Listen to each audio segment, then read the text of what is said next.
Satu lampu ni korang boleh guna untuk suluh benda dekat dan benda jauh. Sebab dia punya lens ni korang boleh adjust dia punya jarak macam ni. Jadi cahaya dia tu boleh adjust ikut jarak lens dia ni. Yang ni lampu torchlight yang jenis dia chargeable. Yang ni bukan sekadar lampu suluh. Boleh jadi senjata bila perlu. Sebab dekat bahagian depan dia ni pakai besi solid aluminium. Berat. Jadi waktu terdesak korang boleh guna lampu ni sebagai senjata. Tapi yang paling best, lampu ni dia boleh suluh dekat dan suluh jauh dengan adjust dia punya jarak lens ni. Sebab dia punya counter ni jenis counter cembung macam ni. Setiap kali korang tarik tolak macam ni, jarak dia dengan lampu tu akan berubah. Kalau korang tarik macam ni, lens dia tu akan jauh daripada dia punya sumber cahaya tu. Jadi cahaya dia tu lebih kecil. Cahaya dia tu kecil dan fokus benda yang jauh. Jarak dia ni memang jauh, ngam untuk korang suluh benda-benda yang jauh. Kalau korang rapatkan dia punya lens macam ni, lens dia tu akan dekat dengan sumber cahaya tu. Jadi cahaya dia tu lebih besar, lebih luas dan lebih terang. Memang ngam untuk korang suluh benda-benda yang dekat.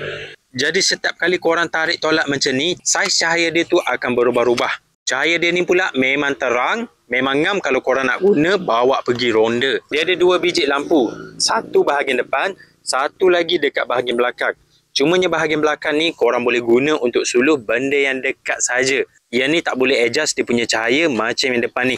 Kalau korang nak suluh benda yang jauh dekat, pakai je yang depan ni. Pakai je dia punya cahaya utama ni.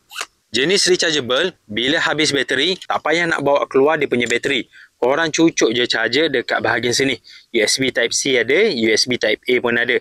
Mudah nak charge macam ni. Tinggal cucuk je. Lepas dah siap, korang boleh cover balik. Jangan bagi habuk masuk.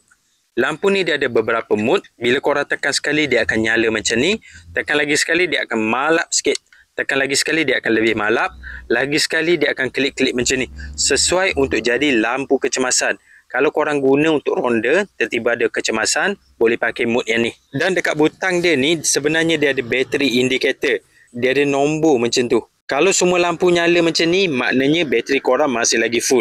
Bila bateri dekat 50%, dia akan nyala 50% macam ni je. Ada indikator macam ni mudah. Kalau korang nak guna, bawa keluar, cek dulu bateri. Berapa persen yang tinggal. Kalau bateri dah kurang, korang boleh cas siap-siap sebelum guna untuk kerja. Lampu ni sebenarnya dia agak berat tau. Jadi dia ada bagi sekali tali untuk korang gantung dekat bahu. Kalau korang pegang lama lampu ni memang tak best. Memang lenguh. Jadi pakai je tali dia kalau nak pakai lama. Jadi kalau korang nak cari lampu suluh yang bukan sekadar lampu, boleh jadi senjata bila perlu. Bahagian depan dia ni solid, boleh jadi senjata. Korang boleh cek lampu rechargeable yang ni. Yang ni torchlight yang padu punya. Cahaya dia ni boleh adjust saiz dia. Boleh suluh dekat, boleh suluh jauh. Korang boleh cek dekat link video.